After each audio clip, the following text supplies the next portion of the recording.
베드로전서 1장 1절부터 9절까지 다 같이 합독하겠습니다. 시작.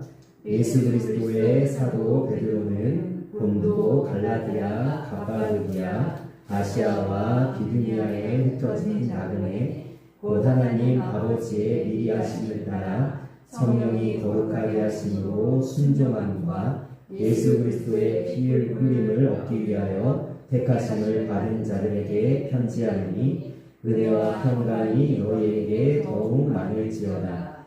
우리 주 예수 그리스도의 아버지 하나님을 찬송하리라.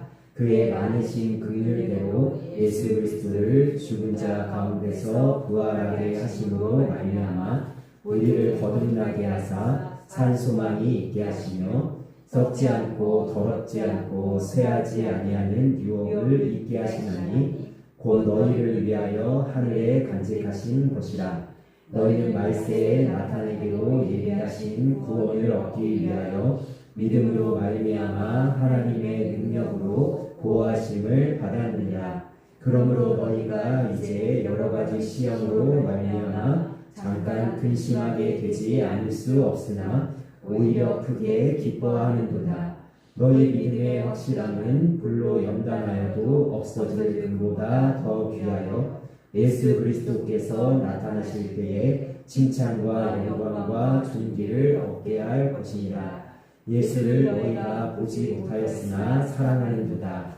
이제도 보지 못하나 믿고 말할 수 없는 영광스러운 즐거움으로 기뻐하니 믿음의 결국 곧 영혼의 구원을 받으리라. 아멘. 오늘 말씀의 제목이기도 하고 우리가 살펴보려고 하는 단어는 1절 끝에 있는 흩어진 나그네입니다. 사도 베드로는 지금 흩어진 나그네처럼 살고 있는 그리스도인들에게 편지를 보내고 있으며 오늘 우리는 베드로전서 전체의 말씀을 좀 여기저기 살펴보면서 이 말씀을 갖고 있는 대상들, 특별히 지금 이 마지막 때를 살아가고 있는 우리에게 주는 메시지가 무엇인지 우리가 한번 살펴보면서 은혜를 나누고자 합니다. 이 흩어진 나그네라는 이 단어를 우리가 묵상해 볼 때 두 가지의 의미가 떠오를 수 있죠. 첫 번째, 이 흩어진 나그네라는 단어는 영적인 의미가 있습니다. 우리는 나그네입니다. 왜 우리를 나그네라고 할까요? 이 땅에 영원히 살지 않기 때문이죠. 살다 보면 이걸 자꾸 잊어버려요. 난 잠깐 여기 머무는 사람이다. 나 원래 여기 소속된 사람이 아니다. 나는 가야 될 곳이 있다. 이걸 자꾸 잊어버립니다. 그래서 오늘 제가 이 말씀 전에 이런 찬양을 한 겁니다. 해보다 더 밝은 저 천국. 이거는 장례식장에서 부르는 찬양이 아니죠. 며칠 후 요단강 건너가 만나리는 이미 죽은 누군가를 향한 찬양이 아니라 지금 여기 내가 살아가고 있는 나에게 주는 메시지라는 거죠. 네. 얼마나 살지 누가 압니까? 저에게 조금 젊다고 40-50년의 시간이 보장되어 있는 것이 아니죠. 오는 순서는 있어도 가는 순서는 없기 때문에 며칠 후라는 이 단어가 우리에게 굉장히 깊이 있게 다가와야 된다는 겁니다. 얼마 남지 않았다는 사실이죠. 우리 나그네입니다.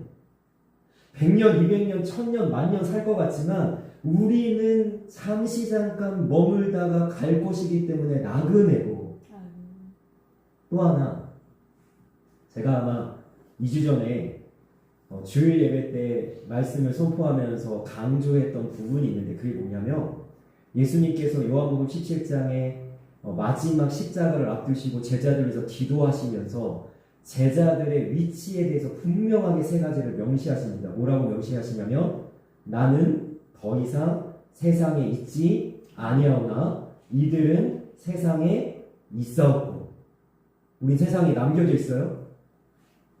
그 다음에 뭐라고 얘기하십니까?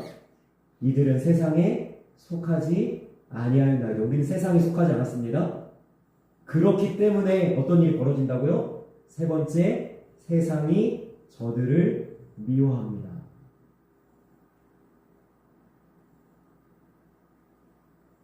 그러니까 베드로전서 1장 1절에서 흩어진 나그네라고 할 때 내가 왜 나그네입니까? 내가 무슨 나그네냐? 나는 흩어져 있지도 않은데, 나는 이렇게 뿔뿔이 흩어져서 그리스도인들이 살아가는 이 모습도 아닌데 나는 왜 나그네인가? 라고 생각을 해보면 나는 세상에 있지만 세상에 속하지 않았기 때문이에요. 나의 소속이 따로 있다는 거죠. 우리 소속은 어디입니까? 우리가 궁극적으로 들어가야 될 천국. 빌립보서 3장 20절 말씀에 너희의 시민권은 하늘에 있다라고 말씀하죠. 이 놀라운 고백 아닙니까? 그러니까 제가 이 말씀을 통해서 권면드리고 싶은, 정말로 우리가 함께 나누고 싶은 은혜는 뭐냐면, 우리가 아무리 이 땅에서 어려움을 당하고 고난을 당하고 괴로움을 당하고 정말 난 힘들다, 정말 죽을 것 같다, 여러 가지 관계 때문에, 물질 때문에, 여러 가지 어려움 때문에 우리가 그것을 당할 때 여러분 분명히 기억해야 될 것은 이것이 잠시일 뿐이라는 사실이에요. 네. 나도 잠시고 내가 가지고 있는 어떤 것일지라도, 내 손에 쥐고 있는 어떤 것일지라도, 내가 누리고 있는 어떤 것일지라도 우리는 반드시 기억해야 됩니다. 잠시다.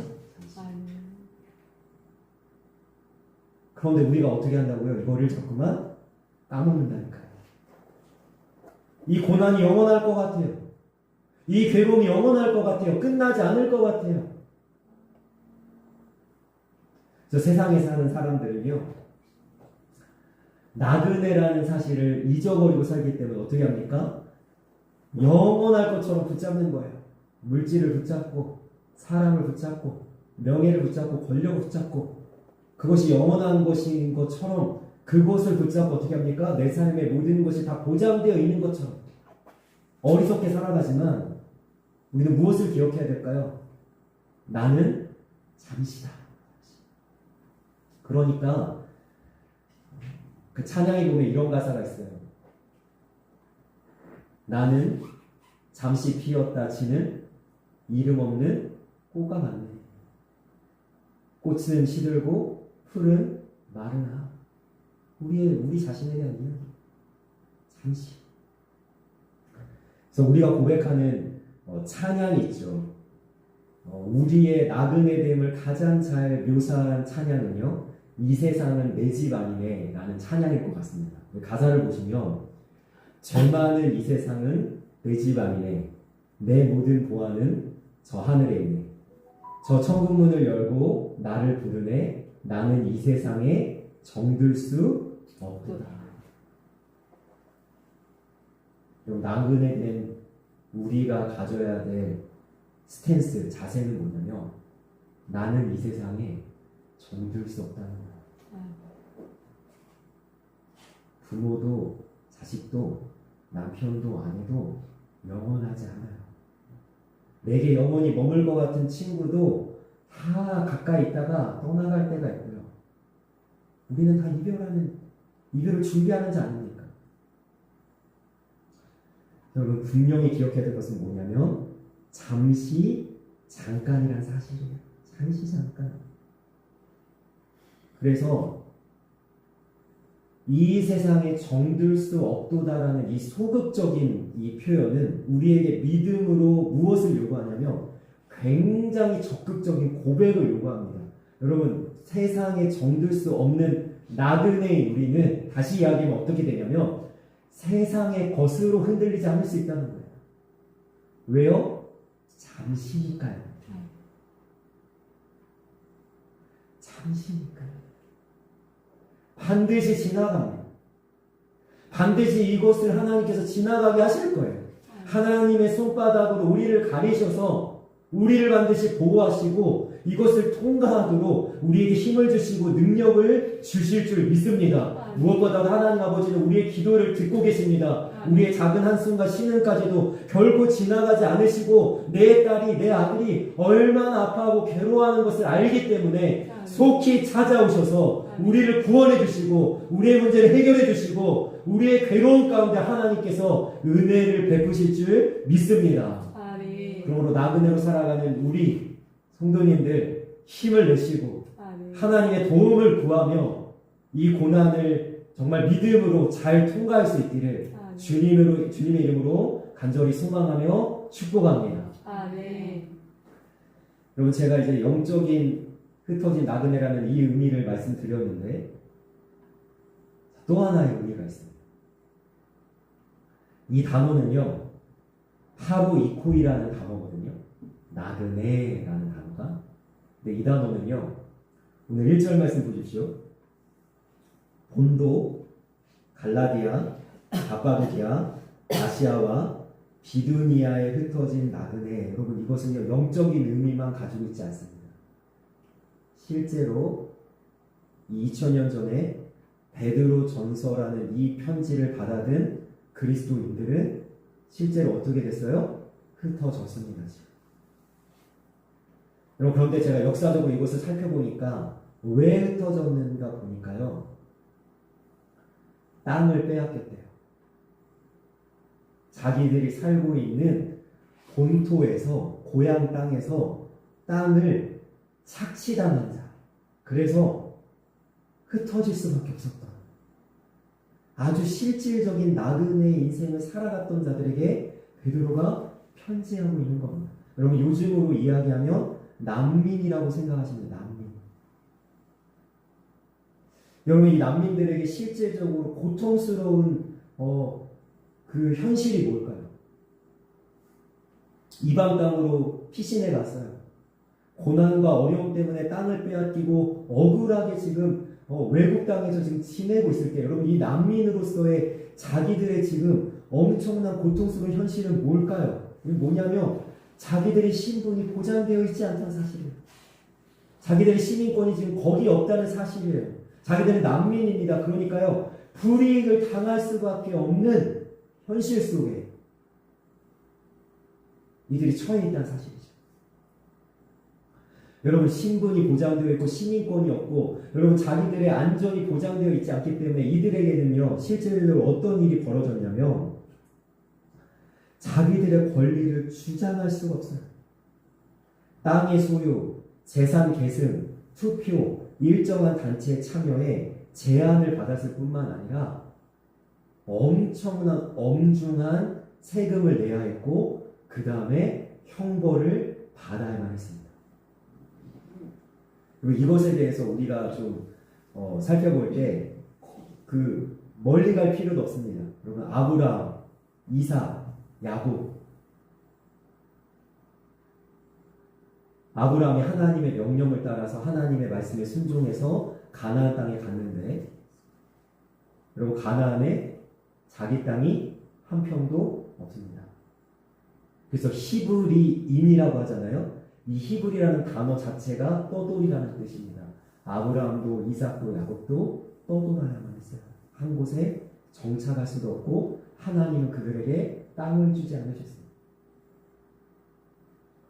그러면 이 시대를 살고 있는 우리에게는 이 흩어진 나그네라는 육적인 의미는 어떤 의미일까요? 제가 존경하는 한 목사님이요, 노아 시대가 오고 있고 우리의 다음 세대는 노아 시대를 산다라고 이야기를 하시더라고요. 저는 그게 너무나 마음에 와닿았어요. 여러분, 노아 시대라는 건 무슨 얘기냐? 학교에서 왕따를 당하죠. 어떤 친구가 왕따를 당합니다. 전교에서 그 친구가 왕따를 당하면 뭐라고 얘기하죠? 전따라고 얘기하죠. 여러분, 노아는요, 셋따입니다. 전 세계인이 노아를 왕따시켰어요. 모든 사람이 범죄하고 하나님 홍수로 쓸어버릴 수밖에 없는 그 죄악이 범람한 시대에, 그러면 노아만 당대의 의인이요 완전한 자였고 하나님과 동행하던 자였습니다. 노아 하나만. 모든 사람이 다 타락해서 하나님을 모른다고 할 때 하나님과 동행하던 한 사람, 노아. 그리고 마찬가지로 노아의 시대가 오고 있다. 다음 세대는 노아의 시대를 살아간다라고 얘기했을 때 어떤 의미냐면, 제가 어릴 때는 40명 이상의 학생들이 한 학급에 있었습니다. 한 반에 있었습니다. 적어도 제가 기억하기로 적어도 10명 이상은 교회를 다녔습니다. 여러분 어릴 때 기억나시죠? 여러분들 신앙생활 하는 기억나시죠? 여러분 어떨 때는요 과반수 이상이 예수님을 믿었어요. 우리 시대는 그랬습니다. 그런데 이 다음 세대가 노아 시대라는 건 무슨 얘기냐면 반에서 예수님을 믿는 사람이 나밖에 없습니다. 아무도 믿음의 동지가 되어줄 수 없어요. 나만 예수님 믿는 거예요. 노아 시대죠. 우리가 직장에 가서 나 예수님 믿는다. 그럼 좋아하지 않는 직장 문화에 우리는 들어서 살고 있는 거예요. 내가 대기업에 들어갔습니다. 여러분 대기업에서 나 예수님 믿습니다. 나는 술 안 마십니다. 나는 당신들과 다른 가치관으로 살아갑니다. 여러분 좋아할 기업이 어디 있어요? 좋아할 직장이 어디 있어요? 학교에서도 마찬가지죠. 나 예수님 믿습니다. 선생님도 반기지 않고 학교에서도 반기지 않고 저는 이것을 언제 경험했냐면 군대에서 경험했습니다. 주일에 교회 간다고 했더니 고참이 죽이려고 하더라고요. 너 죽을래? 교회 갈래? 교회 가는 것 때문에 두들려 맞고 교회 가는 것 때문에 불이익을 당하고 술을 따라주는데 술을 안 마시는 것 때문에 고통당해야 되는 시간을 저는 군대 2년 동안 경험을 했습니다. 지금 이 시대가 그렇다는 거예요.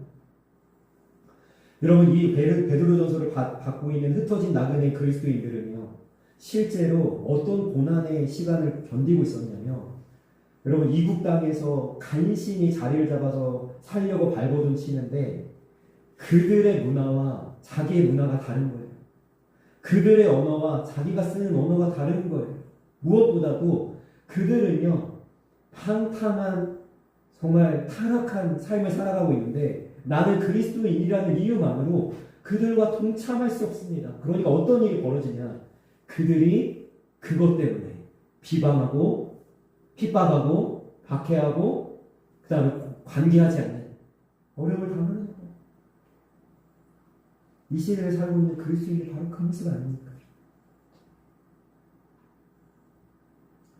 그래서 베드로 전서는 영적인 나그네로 이 세상에 살지만 세상에 소속되지 않고 하늘에 소속된 하늘의 시민권을 가진 자로 살아가는 그리스도인들에게 또 실제로 흩어져서 이 불이익과 고난을 감내야만 했던 이 그리스도인들을 향해서 육적인 나그네인 그리스도인들을 향해서 편지할 때 여러분 이제 말씀을 같이 찾아보면서 제가 오늘 프로젝트는 준비하지 않았습니다. 4장 4절 말씀을 계속해서 좀 찾아볼 겁니다. 4장 4절 네, 같이 읽겠습니다. 시작. 이러므로 너희가 그들과 함께 그런 극한 방탕에 다름질하지 아니하는 것을 그들이 이상히 여겨 비방하나. 아멘. 내가 그리스도인답게 살아가는 것 때문에 뭘 당해요? 비방을 당해요. 넌 좀 뭐 다르냐? 너만 깨끗한 척하냐? 2000년 전에 실제로 흩어져 있었던 그리스도인들이 그런 일을 당했고 이 시대를 살아가고 있는 우리가 저들이 화내는 만큼 화내지 못하고 저들이 억울하고 호소하는 만큼 호소하지 못하고 저들이 미워하는 만큼 우리가 미워하지 못하기 때문에 비판당하는 거예요. 선을 행하는 것 때문에 비판당하는 거예요. 여러분 4장 14절 말씀 볼까요? 같이 읽겠습니다. 시작. 너희가 그리스도의 이름으로 치욕을 당하면 복 있는 자로다. 영광의 영 곧 하나님의 영이 너희 위에 계시니라. 아멘. 예수님 때문에 치욕을 당한 내가 예수님을 믿는다는 이유 때문에 내가 그리스도라는 이유 때문에 그들의 악함에 동참할 수 없고 그들의 험악한 그 삶에 내가 같이 할 수 없기 때문에 치욕을 당하고 비방을 당하고 있는 이 시대를 살아가는 그리스도인들을 향해서 베드로는 위로의 말을 하고 싶었고 또 너희들 절대 무너지지 않는다. 너희들 절대 실패하지 않는다. 하나님이 너희들을 절대 버리지 않는다. 이런 은혜의 말씀을 베드로는 지금 써내려가고 있는 거예요.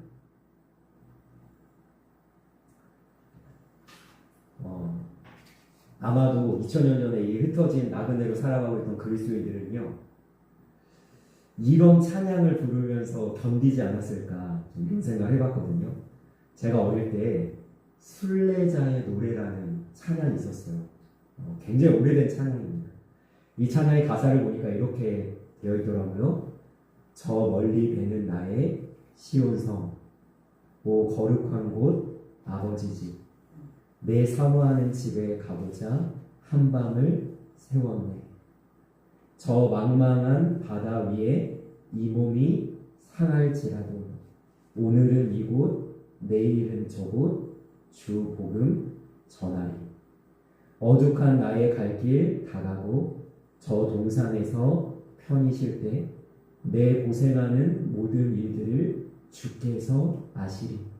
빈들이나 사망에서 이 몸이 고날지라도 오 내 주 예수 날 사랑하사 날 지켜 주시리. 여러분, 이 그리스도인들이 견디는 단 하나의 소망은 뭐냐면, 야, 이게 반드시 끝날 거고, 그리고 나는 천국에서 주님이 맞아주시는 그곳에서 나는 영원히 살겠다.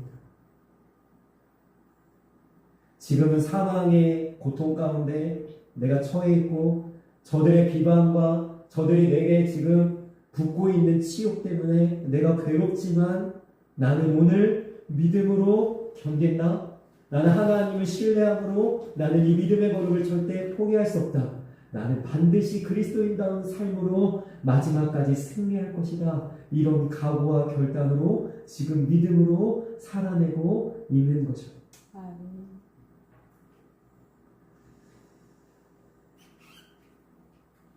이 시대를 살아가고 있는 우리에게 실제적으로 일제시대에 있었던 박해나 핍박이 없고, 또 어떤 순교의 어떤 그런 결단이 필요한 극단적인 상황이 펼쳐지지 않을지라도 우리가 부딪히고 있는 하나의 싸움이 있다면 그건 뭐냐면 가치관의 싸움이라는 거예요. 여러분, 4장 4절 우리가 읽었습니다.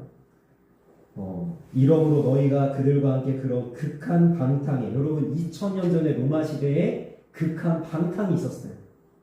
그것이 무엇입니까? 3절에 음란과 정욕과 술취함과 방탕과 향락과 무법한 이 우상 숭배, 여러분 이 문화 속에 그리스도인들이 놓여 있었다는 거죠. 여러분 2000년 전에 로마 시대를 비웃듯이 이 시대에는 더 큰 극한 방탕과 타락의 시대를 우리 살고 있습니다. 여러분, 자기가 원하면 성을 바꿉니다.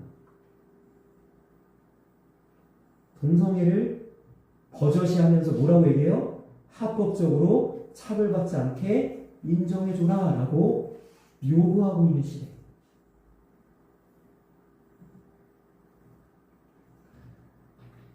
그러나 흩어진 나그네인 그리스도인들은 박해와 비방 속에서도 자신들의 가치관을 내려놓을 수가 없는 거죠. 말씀을 붙잡고 여전히 이질적인 사회 속에서 어떻게든 믿음으로 살아가려고 애쓰고 있는 거예요. 그런데 힘이 되는 거죠. 그래서 베드로는요, 그들을 향해 격려하고 권면하기 위해 펜을 든 것입니다. 이질적인 사회 속에서 믿음의 가치관을 지키기 위해 고군부터 하면서 온갖 수모와 핍박을 견뎌야 했던 사람들이 있었다는 거죠. 대표적인 인물이 누굴까요? 다니엘입니다. 여러분, 다니엘은 바벨론이라는 이교도의 사회 속에 포로로 끌려갔어요. 그럼 다니엘이 살아남기 위해서 어떻게 해야 될까요? 왕의 음식을 먹어야죠. 바벨론에 하는 모든 교육, 모든 이교도적인 사상을 다 받아들여야 심지어 이름까지 바뀌지 않습니까? 다니엘에서 벨사살로. 그러나 다니엘은 타협할 수가 없었어요. 왜요? 나는 그리스도인이니까요. 그래서 뭐라고 얘기합니까? 자기를 맡은 황관에게 이렇게 얘기합니다. 우리에게 열흘 동안만 우상 숭배한 이 음식을 먹지 않게 해봐라. 그 우상 숭배한 음식, 여러분 고기입니다. 좋은 음식입니다. 그 음식을 먹은 소년들과 먹지 않은 믿음의 사람, 우리의 얼굴을 한번 비교해봐라. 누가 더 나은지. 그럼 열흘 뒤에 환관장이 찾아왔습니다. 그럼 어떻게 됐어요? 다니엘과 세 친구의 얼굴이 더 빛이 나는 거예요. 좋은 음식을 먹은 저들보다 훨씬 더 빛나는 얼굴로. 여러분, 우리에게도 마찬가지입니다. 우리가 하나님의 말씀대로 살면 죽을 것 같은, 하나님께 무릎 꿇어 기도하면 내가 그리스도인으로 일이라는 것을 밝히 드러내면 저렇게 악행을 하는 자들 앞에 끝까지 선을 행하다가 죽을 것 같은 삶을 살아갈지라도 주님은 어떻게 하시겠다는 거예요? 모든 것이 끝난 다음에, 모든 너의 삶이 다 마치는 그 순간에 너의 얼굴을 빛나게 할 것이다. 빛난 면류관으로 너의 머리에 씌울 것이다. 하나님은 약속하고 계신다는 사실이죠. 다니엘과 세 친구는 목숨을 걸었지만 죽지 않았습니다. 하나님이 그들을 지켜주셨습니다. 왜냐하면 그들이 말씀을 지켰기 때문입니다. 그럼 우리가 이 땅에 살아가는 유일한 믿음의 방법은 뭐냐면 말씀을 지키는 거예요. 그리스도의 정체성으로 살아가는 것입니다. 이것을 조금만 더 극단적으로 이야기하면요, 2장 12절 말씀 우리 한번 찾아볼까요? 2장 12절 말씀 같이 읽겠습니다. 시작. 너희가 이방인 중에서 행실을 선하게 가져 너희를 악행한다고 비방하는 자들로 하여금 너희 선한 일을 보고 오시는 날에 하나님께 영광을 돌리게 하려 함이라. 아멘. 여러분, 베드로는 굉장히 놀라운 권면을 지금 흩어진 나그네 그리스도인들에게 하고 있습니다. 어떤 권면이냐? 이 고난을 고난으로 끝나지 않게 할 수 있다는 거예요. 너희들이 그냥 고통당하다가 어려움 당하다가 그냥 너희들 슬피 울면서 억울하다고 이야기하다가 끝나게 이 고난을 놔두지 말고 오히려 이 고난을 통해 어떻게 하라고요? 저들을 변화시킬 수 있는 기회로 삼아라. 너희들을 악행한다고 비방하는 자들을 오히려 하나님께 영광 돌리게 할 수 있는 기회로, 너의 고난의 시간을 오히려 너희들이 믿음으로 연단되어져서 정금같이 나올 수 있는 기회로 삼으라고 베드로는 오히려 권면하고 있는 거예요. 이것이 너희들 무너지지 못하게, 실패하지 못하게 너희들을 끝까지 선을 행함으로 승리하는 자 되어야 된다. 베드로가 권면하고 있는 겁니다. 3장 16절 같이 읽겠습니다. 시작. 선한 양심을 가지라. 이는 그리스도 안에 있는 너희의 선행을 욕하는 자들로 그 비방하는 일에 부끄러움을 당하게 하려 함이라. 아멘. 갈라디아에서의 말씀을 빌어서 이 말씀을 설명하면요, 여러분, 선을 행하되 낙심하지 말고 끝까지 선한 자의 모습으로 살아가라는 것입니다. 여러분, 그러면 우리에게 어떤 질문이 생기냐? 세상이 악하다는 건 알겠어요. 세상이 그렇게 극한 방탕에 다름질하는 건 알겠어요. 그러면 내가 선하게 산다는 건 어떤 모습일까요? 무조건 참습니까? 그냥 계속 기도만 하면 돼요? 2장 22절 2장 22절 23절까지 읽겠습니다. 시작. 그는 죄를 범하지 아니하시고 그 입에 거짓도 없으시며 욕을 당하시되 맞대어 욕하지 아니하시고 고난을 당하시되 위협하지 아니하시고 오직 공의로 심판하시는 이에게 부탁하시며. 아멘. 그럼 9절 말씀도 한번 보겠습니다. 3장 9절입니다. 3장 9절 3장 9절 같이 읽겠습니다. 시작. 악을 악으로 욕을 욕으로 갚지 말고 도리어 복을 빌라. 이를 위하여 너희가 부르심을 받았으니 이는 복을 이어받게 하려 하심이라. 아멘. 여러분, 선으로 악을 이기라고 말씀하시는데 이 방법이, 여러분, 제가 이 말씀을 묵상하다가 좀 울림이 있었어요. 어떤 울림이 있었냐면, 예수님이 선을 행하다가 결국에 어디까지 가셨어요? 그 선을 행함 때문에 죽으셨죠. 우리에게 선을 행하다가 죽음까지 결단하고 각오하라는 것인데 왜 그래야 되는가 제가 이 말씀 묵상하니까 이렇게 설명이 되더라고요. 여러분 저 사람이 악을 행합니다. 나는 선을 행합니다. 그리스도인이기 때문에. 여러분 저 사람은 우리가 바라는 건 뭐예요? 내가 선을 행함으로 저 사람이 돌이키고 반성하고 뭔가 좀 변화되길 원하는데 저 악을 행하는 사람이 안 변하는 거예요. 계속 악을 행하는 거예요. 그럼 선을 행하던 나는 어떻게 하고 싶냐면 나도 악해지고 싶거든요. 나도 보복하고 나도 똑같이 갚아주고 싶거든요. 그런데 하나님께서 우리에게 요구하시는 것은 뭐냐면 선을 행하는 걸 멈추지 말라는 거예요. 그러면 저 사람은 계속 악을 행할 거잖아요. 난 선을 행할 건데. 그럼 내가 어디까지 갈까요? 죽음까지 가는 거예요. 그럼 사실은요, 우리의 이 흩어진 나그네 그리스도의 삶은요, 여기까지 우리에게 요구하시는 거예요. 너 선을 행하다가 죽기까지. 거기까지 나갈 수 있냐? 솔직히 말씀드리면 저는 거기까지 못 갈 수도 있을 것 같아요. 너도 좀 맞아봐라. 이렇게 갈 수도 있을 것 같아요.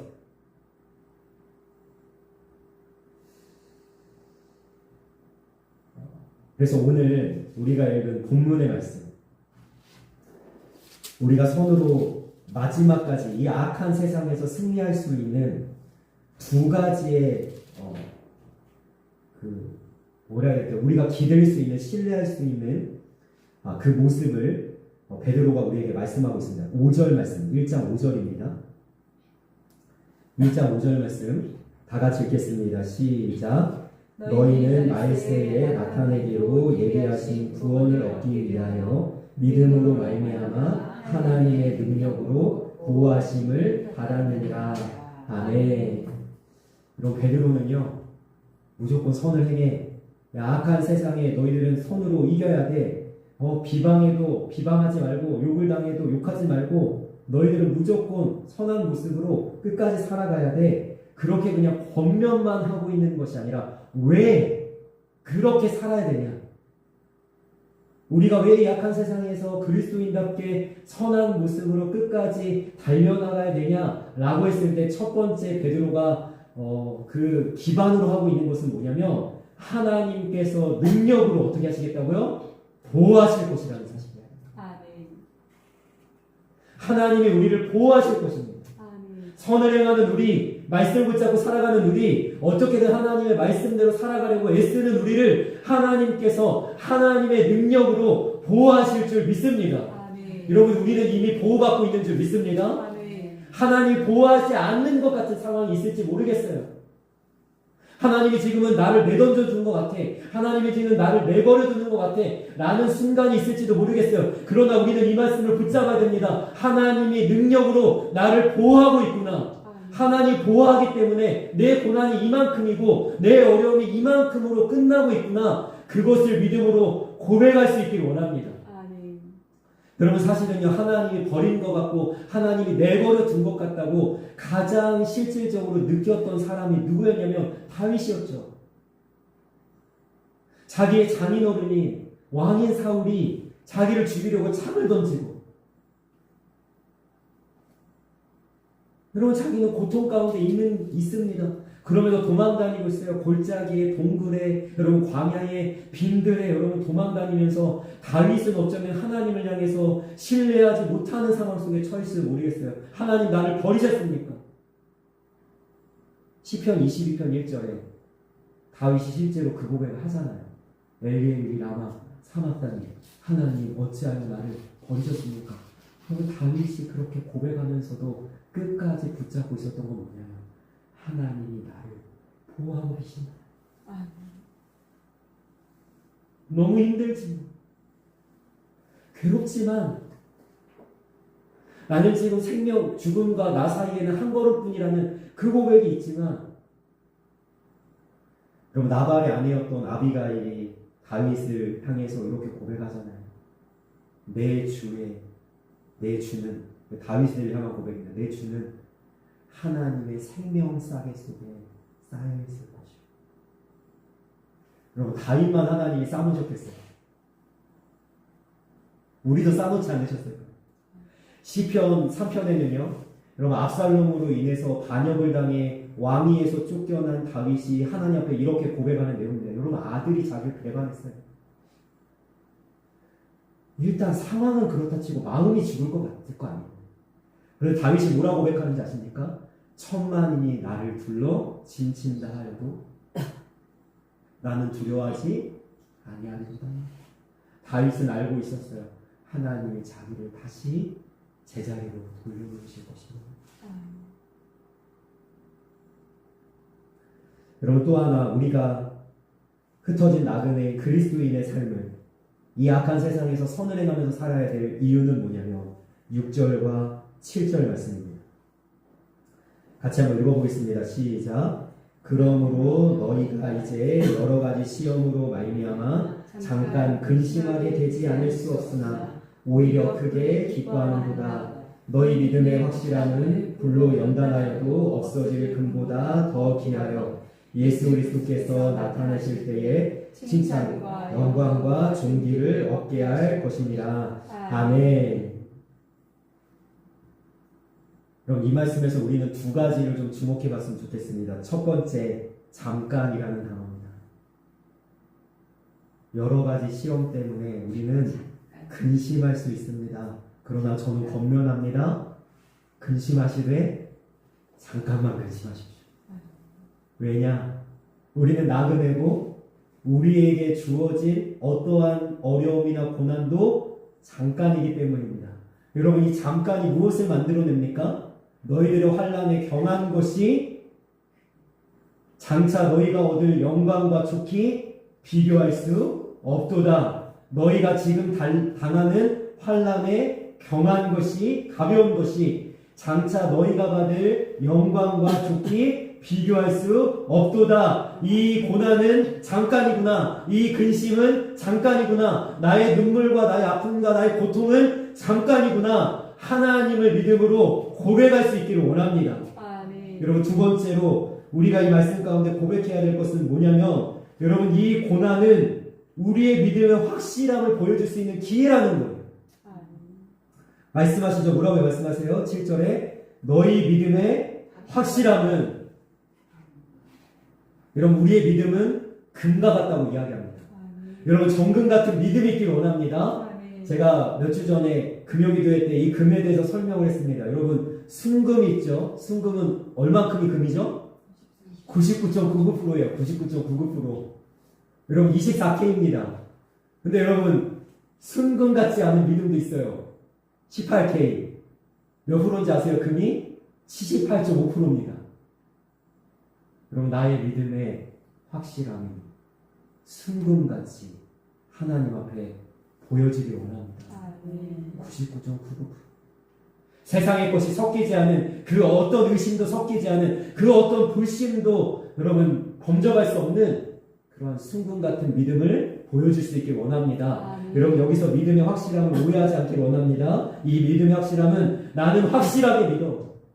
난 확실하게 주님을 붙잡고 있어. 난 흔들리지 않을 거야. 여러분 이러한 각오. 여러분 제가 여러 번 얘기했죠. 군부대에서 하면 된다. 여러분 안 되면 되게 하라. 이건 구호가 아니에요. 여기에 믿음의 확실함은 뭐냐면 내가 믿는 대상이 확실한 거예요. 내 믿음이 확실한 게 아닙니다. 여러분 내 믿음이 확실하다고 누가 장담할 수 있겠어요? 오늘 확실한 것 같아도 내일 흔들리고 내일 확실한 것 같아도 모레 또 흔들리는 것이 우리의 믿음 아닙니까? 여기에 믿음의 확실함은 내 확실함이 아니라 누구의 확실함이냐면 내가 믿는 대상인 하나님의 확실함입니다. 여러분 저는 장담할 수 있습니다. 여러분 강력하게 이해할 수 있습니다. 우리가 믿는 하나님은 확실한 분입니다. 절대로 여러분들 이렇게 내버려두지 않으실 거예요.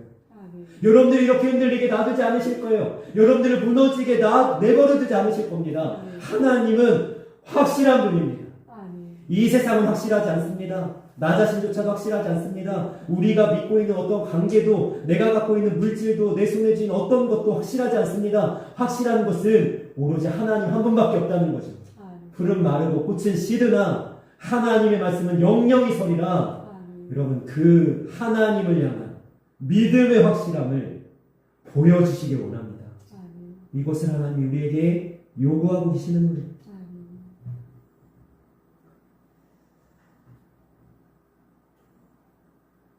이 악한 세상에서 세상의 가치관으로 살아가지 않고 믿음의 가치관으로 살아간다는 것은 쉽지 않은 일입니다. 나는 똑바로 서서 믿음의 가치관을 지키며 살아간다는 것은 만만치 않은 일이죠. 그러나 이 베드로전서를 통해 하나님께서는 우리에게 격려하며 말씀하십니다. 우리도 주님처럼 충분히 그 시험 속에서도 멈추지 않고 선을 행함으로 문 영혼들을 돌이키게 하고 변화시킬 수 있다고. 우리를 비방하는 입술로 오히려 하나님께 영광 돌리게 할 수 있다고. 그래서 저는 이 말씀을 맺으면서 하나의 말씀이 떠올랐어요. 우리를 사랑하시는 이로 말미암아 우리가 넉넉히 이기느니라. 우리를 사랑하시는 이로 말미암아 우리가 넉넉히 이기느니라. 저는 우리 성도님들이 이 믿음의 걸음을 걸어나가면서 여러 가지 어려움들을 당할 수 있다고 생각합니다. 지금도 그 속에 있을 수 있습니다. 그러나 우리를 지극히도 사랑하시는 하나님 때문에 이기시되 넉넉히 이길 수 있는 은혜가 있기를 주님의 이름으로 축복합니다. 아멘. 절대 무너지지 마시고 아멘. 흔들리지 마시고 아멘. 가장 확실하신 하나님으로 인해 힘을 얻어서 담대하게 믿음으로 끝까지 승리하는 아름다운 모습이 있기를 주님의 이름으로 소망하며 간절히 축원합니다. 아멘. 기도하겠습니다.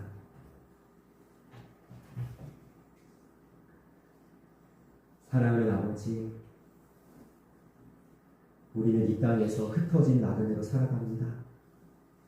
세상에 있지만 세상에 속하지 않은 자, 세상으로부터 미움받는 자, 또 노아의 시대와 같이 내가 그리스도인이다, 난 예수님을 믿는다 라고 하는 것 때문에 비방받을 수 있고 치욕당할 수 있는, 그들과 똑같이 악을 행하지 않고 선을 행한다는 이유 하나만으로 주님, 우리가 고통과 고난 속에 들어갈 수 있는 시대를 우리가 살아가고 있습니다.